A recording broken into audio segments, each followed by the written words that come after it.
Namaskar friends. Last week Nepal was in flames, both literally and politically.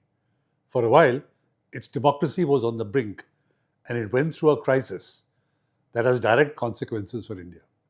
With former Chief Justice Sushila Karki being appointed as Prime Minister of the interim government and the President Ramchandra Paudel announcing on 12 September that the 275-seat parliament had been dissolved and elections fixed for 5th March, things are slowly returning to normal. Authorities have eased restrictions with curfew and prohibitory orders lifted in the capital, Kathmandu. I am Tilak Devasher and you are watching The Great Game Reloaded. Why did Kathmandu burn and what exactly happened? It all began with a ban on popular social media platforms that the KP Sharma Oli government announced on 4th September. Why? Because they were refusing to register. But young people refused to accept this. Remember, social media in Nepal is not just entertainment. It is activism, it is mobilization, it is the voice of the young. On 8th September, tens of thousands of young people came out to protest. Soon the outrage at online restrictions morphed into a wider movement, targeting corruption, nepotism, and the political elite. After some protesters broke through barricades and tried to enter the parliament complex, security forces fired tear gas shells and water cannons at them. When this was not enough, live bullets were used. At least 19 people died, enraging youth across the country. The killing of at least 19 protesters on the first day was a turning point. The anger exploded. Kathmandu was set ablaze. By nightfall, protesters had broken into the parliament building. They smashed windows, they set offices on fire. The Supreme Court, the Singh Darbar, Nepal's seat of government, also went up in flames.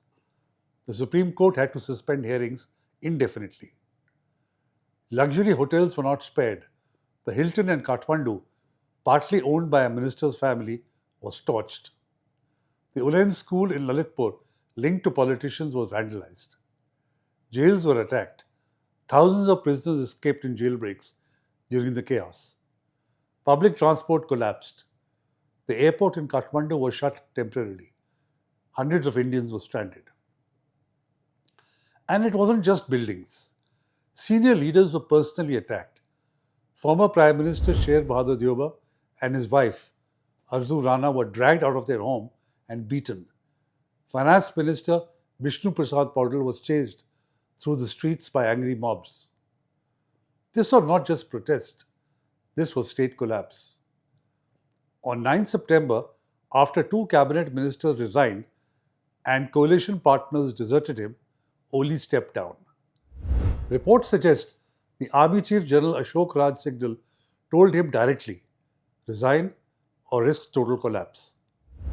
Interestingly, on 7 September, Oli had mocked youth protesters.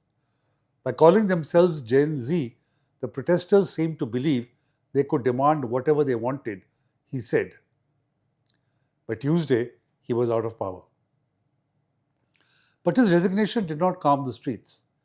His government was plagued by scandals, from corruption in the National Airlines aircraft deal to accusation of shielding his ministers. The army took control as the country teetered between chaos and a fragile attempt at calm. Parts of Nepal were put under curfew. The army took control of key sites: the airport, the secretariat, parliament. Helicopters evacuated ministers to safe houses. Gen Z movement, as the students called themselves, demanded the dissolution of parliament, new elections, an interim government they helped choose, and the prosecution of those who ordered the firing on 8 September. They demanded dignity, accountability, and a new political order. A political order that was sensitive to their needs. What explains the power of Gen Z? Here's the thing. Nepal is a country of young people, the median age being 25, and the population under 30 is roughly 65%.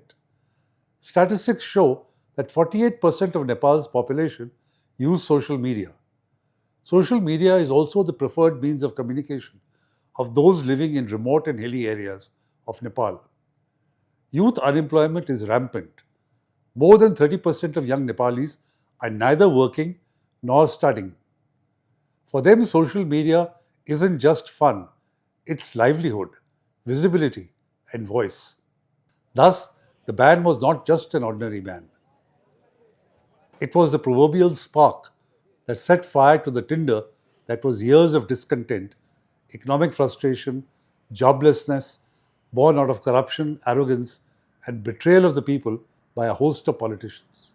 So make no mistake, this was not about Instagram or Facebook. This was about a generation's fury. Let's take a deep dive. Young people saw the ban on social media as an attack on their freedom. The NGO Hami Nepal, literally We Are Nepal, helped organize the demonstrations. And the young responded with fury. Thousands of high schoolers, yes, high schoolers in uniform, and college students poured into the streets. They marched in Kathmandu carrying placards and chanting slogans. Shut down corruption, not social media. No more Nepo kids. We are Nepal. For weeks, Nepali social media was flooded with posts mocking the Nepo kids, the children of corrupt politicians who flaunted Ferraris and Gucci on TikTok, wearing expensive watches and foreign trips. Elite privilege passed to the children of the powerful. This in a country where millions live abroad to send money home and where 1/3 of the GDP comes from remittances. Young people asked, how do ministers' children live like billionaires while the average Nepali youth drives a cab in the Gulf or works in a Korean factory? They lived with unemployment. 1/3 of young Nepalis are neither employed nor in school, so they migrate to India, to the Gulf, to Malaysia. But why was the anger so explosive? For that, apart from the age profile, you need to understand Nepal's political history. Since the end of the monarchy in 2008, Nepal has seen 14 governments in 17 years, 15 if you count Oli's government. 14 governments in 17 years. Let that sink in. The Communist Party of Nepal, UML, the Communist Party of Nepal Maoist Centre, and the Nepali Congress played musical chairs. Between them, they have led the country 14 times. Oli, for example, who resigned on September 9th, was serving his 4th term. Prime ministers have come and gone. Oli, Dioba, Prachand, Madhav Nepal, Baburam Bhattarai. The same type of leaders, reshuffled endlessly. Incessant political horse trading, making deals with each other, with scant attention to ideology or programs. Each time, promises of reform. Each time, disappointment. Meanwhile, corruption scandals mounted. Billions lost in procurement scams, from medical supplies to airlines. This is why the anger is so deep. The social media ban was only the spark. The fire was already burning. Gen Z had had enough. This was their Jan Andolan, a revolution led not by political parties but by young citizens. But what makes this movement different? First, it is leaderless. Unlike the Jan Andolans of 1990 or 2006, this is not led by political parties. Ordinary young Nepalis are driving it. High school students, college graduates, job seekers. Second, it is digitally fueled. TikTok and Instagram were the organizing platforms. Even when banned, young people found ways, VPNs, encrypted apps, offline rallies. Third, it is anti-elite. The target is not just one leader, but the entire ruling class. The protesters do not want another Oli or another Dioba. They want a new system altogether. They're even questioning the 2015 Constitution, a document that was meant to bring inclusivity but has only entrenched the same parties. Some want a directly elected president.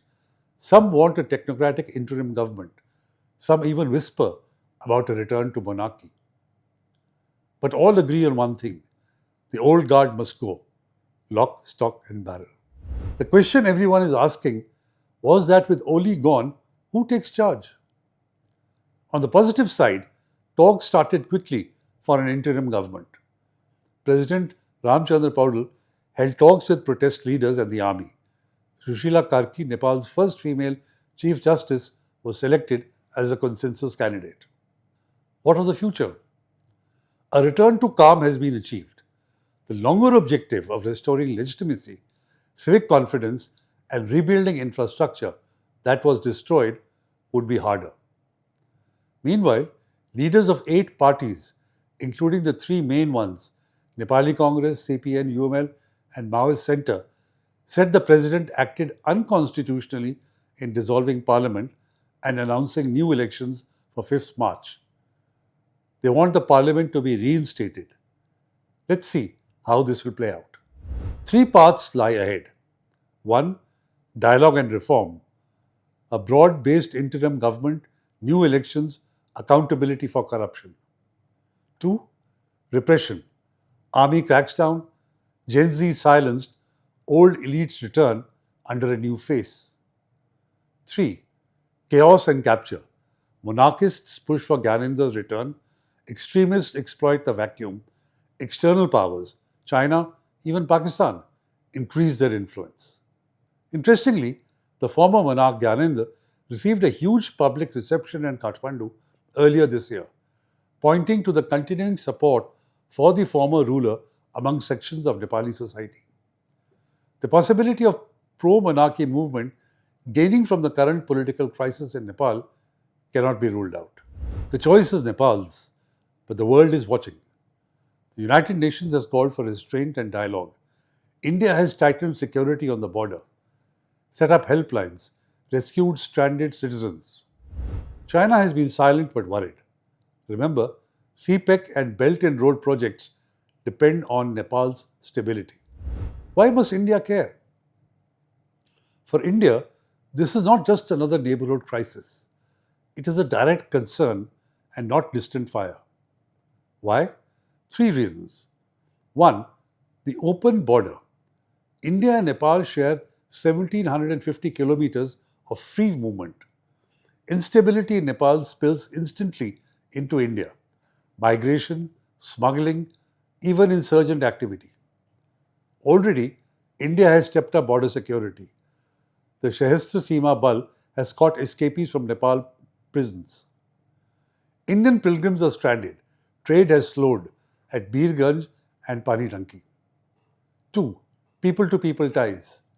70% of Nepal's imports come through India. Over 3.5 million Nepalese work and live in India.